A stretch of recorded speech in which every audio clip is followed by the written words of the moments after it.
Some days I wake up in the morning and think, I'm really going to wind the floater out up today. They're going to have it. And then some days I read the comments and think, oh, I really wound the floater out up yesterday with that. Let's go for it again today. Today is both those things. Because I read the comments and I noticed how wound up they got. And then I woke up this morning and thought, yeah, let's wind them up a bit more. Why not? I mean, at the end of the day, this is sport. This is fun. This is a game. And it's entertaining. And it's entertaining for me and it's entertaining for you. So everyone's a winner. Except, of course, the floaters. Who are losers. And you can take that whichever way you want. Doesn't matter to me. I'm enjoying myself anyway. I'm having a lovely time. So it was with great delight that I read an RAC survey where they've surveyed a load of motorists and asked them how long they're keeping their cars for. And the answer is at an all-time high of 10 years. The average car ownership length in Britain right now is 10 years. It has never been so high. People are keeping their cars for longer. They are not trading them in. They are keeping them for longer. Which is very interesting when you consider that apparently milk floats are flying out the showrooms. Flying out they are, town, flying out. Can't get enough of them, taking over the world. Yet this is another piece of evidence that somehow contradicts that thinking and contradicts the narrative, which is weird. Because I keep getting told it, and I keep finding evidence to the contrary. I think you'll find that the latest SMTT figures show that blah, blah, blah, blah, blah, blah, blah. Well, yeah, but as I keep saying, there are lies, damn lies, and there are statistics, and there are also real-world experiences, such as driving a milk float and finding out the range is not what it should be, such as buying a milk float and then discovering it's worthless when you drive it out the showroom. And such as thousands and millions and billions of people saying, I don't want one of them. That's real world. That's not a statistic. That's just real world. It's like you see things with your eyes, you hear things with your ears, and then you form an opinion based on it. And it's different to what you're being told on the telly. For further reference, please go to George Orwell and read 1984, because what I've just said is pretty much quoted. And I can't remember the exact quote, so I'm not going to quote it because it'll be, oh, you got the quote wrong.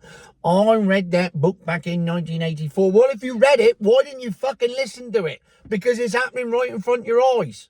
And yet you can't see it because you can't see what your eyes are telling you and you can't hear what your ears are telling you. And therefore, the state has won. Which is exactly what Orwell said would happen. So, this RAC survey lists a list of reasons as to why people aren't changing their cars as often as they have done in the past 50 years. And there are 7 of them. So I'd like to list them with you now to save you Googling them. Because they're quite interesting. Hang on. Look. Bit of seed off me bread stuck in my tooth. All right, it's all done now. We can move on. Number 1 reason for not changing your car and keeping it for an average of 10 years is the cost of living. People are scared that they won't have enough money, so they're not going out and buying new cars because they can't afford to pay the heating bills and they can't afford to pay their electricity bills, which of course are going up exponentially. And therefore, buying a milk float would mean that they would increase their electricity bills. I've got solar panels. Not everyone's got solar panels. Not everyone's shelled out 30 grand for solar panels and a heat pump. Shelled out another 30 grand for a milk float. So then charge it up off their solar panels and heat pumps. Again, this is what I call the real world. So people just aren't doing it.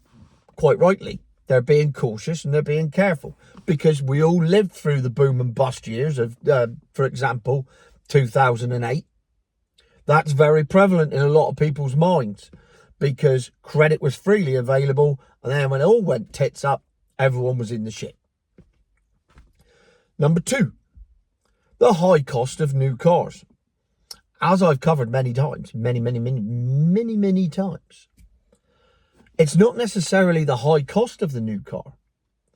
It's whether that car is worth it, because you don't know whether it's a high cost that you're going to get back, or whether it's a high cost that the minute you drive it out the showroom, that then becomes worthless, and you've spent your 30 grand on your new milk float, and then the minute you drive it out the showroom, it's only worth 13 and you've lost 17 grand. Will you be better off putting that 17 grand in the bank? With interest rates the way they are, you could make a few quid instead of instantly losing it buying a novelty item such as an appliance on wheels. Number 3. Now, this is an interesting one. The third reason for people not changing their car is the hesitancy to switch to EV. It's not my words, not my word. Don't you blame me. RAC did this survey. The Royal Automobile, Royal. Basically, this is the king saying this. Royal. I mean, technically, that's not a good thing if Prince Charles is saying it, because I'm not a fan. I nearly went on a royalist rant then, and no, I won't. We'll just leave it as I'm not a fan of Prince Charles. Oh, sorry, King Charles. Still can't get used to that. Weird, isn't it? So there it is in black and white. People are hesitant to switch. And apparently, it's because of people like me. It's my fault. It's not the fault of the product. It's not the fault of the washing machine on wheels that isn't fit for purpose. No, it's not their fault. There's nothing wrong with it. It's your fault for telling people it's not fit for purpose. Between me, Jeff, and MacMaster, we are triple-handedly ruining milk floats for everyone. It's our fault, which is nice. And I think, and I know I can speak for Jeff. I can't speak for MacMaster, but I can speak for Jeff when I say we don't care. Number 4, and this is an interesting one. The 4th reason why you wouldn't chop your car in is, oh, that's a good word, technological obsolescence. Eh? It's a fucking university challenge here, isn't it? Basically, I'll translate that for you. There's a lack of knobs. I always go on about knobs. Knobs are good. Knobs work. Look, there's my volume knob. Oh, hang on. Where's my central locking knob? Oh, clunk. Click. Oh, see? Knobs. Air conditioning. Knob. Oh, windscreen wipers. Lever. Knobs and levers is good. Touch screens, bad. And it's not necessarily the older generation. Some of the older generation are embracing technology. Some of them love a milk float because they're on their state index linked 90% of salary pension, and they've invested in their solar panels on the house, and they're smugly driving around in their milk float for about 3p, living in their what is now £1 million house that they paid £3 grand for back in 1970, and they're having a lovely time on it. Good on them. But that doesn't mean we are, because we aren't. And most people aren't. So, the lack of knobs in cars is putting people off buying new cars. Now, a real world example of that, because obviously I'm in the real world example mode today. As you can tell, I'm in a rather buoyant mood. I'm off out later to take my little boy to the cinema. I say little boy, he's 23 tomorrow. So I'm taking him to the pictures to see a film. And then we're going for a chicken wing challenge. As many wings as you can eat in an hour. That, of course, will be subject to another video and another posting. But nevertheless, I'm quite excited about it. Knobs. Number 5. Emotional attachment. People get attached to their cars, so they don't want to change them. That, however, is not an issue for the Floaterati, because they've only got it on a 3-year lease and they're getting rid of it at the end of the 3-year lease. There's no emotional attachment there. You don't get emotionally attached to a dishwasher, do you? It's just a dishwasher. You don't go, oh, I don't want to have a new oven. I know that one's shit, but I don't want to have a new one because I really like it. And I know it takes ages to cook stuff. No, you just go out and get a new oven because it's an appliance. No one's emotionally attached to their Hoover. For the same reason, no one's emotionally attached to a milk float, because it is an appliance. Therefore, it's a case of, well, I'm going to have this for 2 or 3 years on lease, and then I'm just going to get another one. And that's what everybody does. So there is no emotional attachment. No one's going to cry when you watch your milk float be probably towed away on the back of a truck with a flat battery when your new one turns up to be delivered. No one's going to cry like they did when my Range Rover disappeared up the road, or the first TT I sold, or the Alpha 159 that I'm sold. Those are the 3 occasions where I genuinely welled up as those cars left me and left my ownership, and I thought, what have I done? I should never have sold those 3 cars. And I stand by that to this day. And I can remember exactly where I was when I sold those 3 cars. And that's the point. That is the emotional attachment. You get attached to these things because they're part of you. They live it. They breathe. They just become part of you. Milk floats don't. Number 6.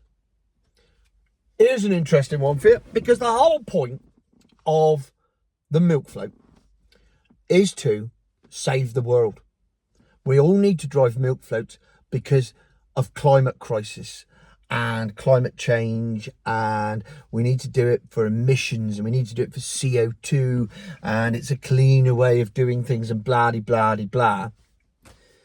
Well, in the real world, all these people surveyed said their environmental consideration is that those things, being brand new, have a much larger carbon footprint than having a 10-year-old car, which has already gone through all of its environmental damages and is now actually a far more sustainable option than buying a new car.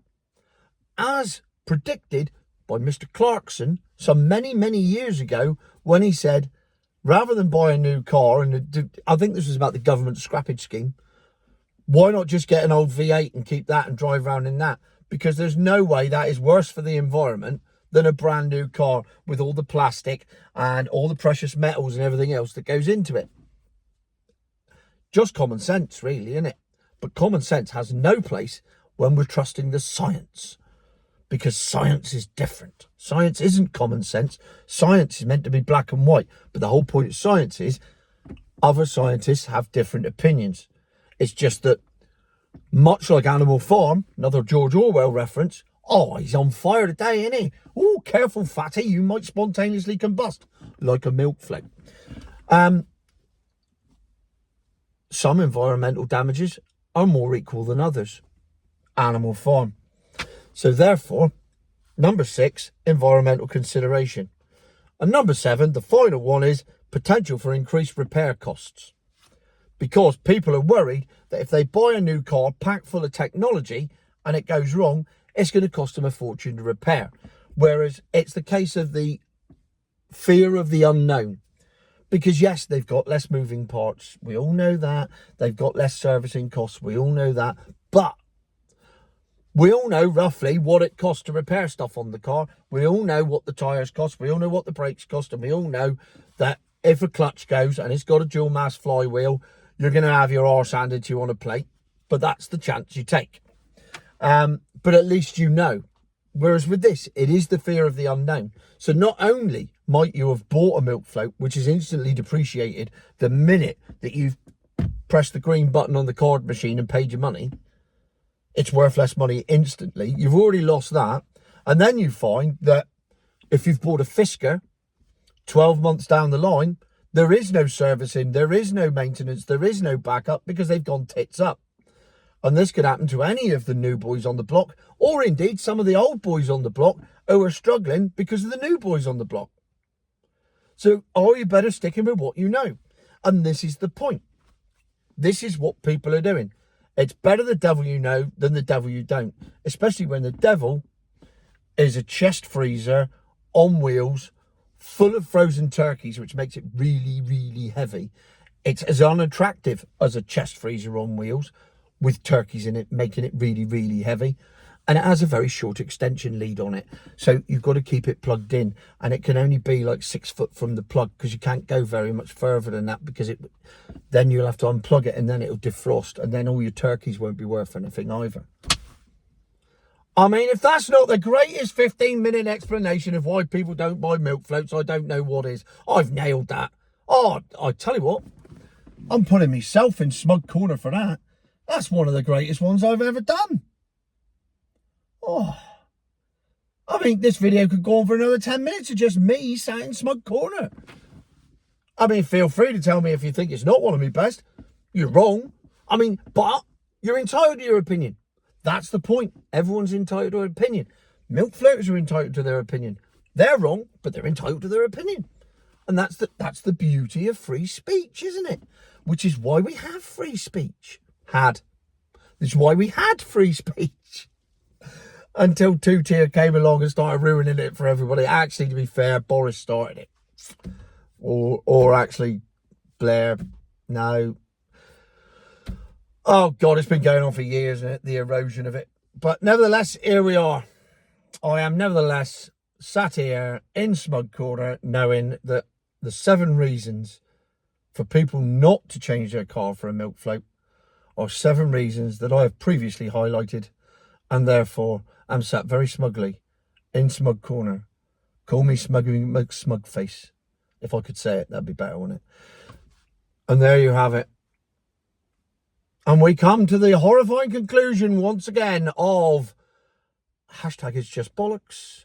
Hashtag a future my arse.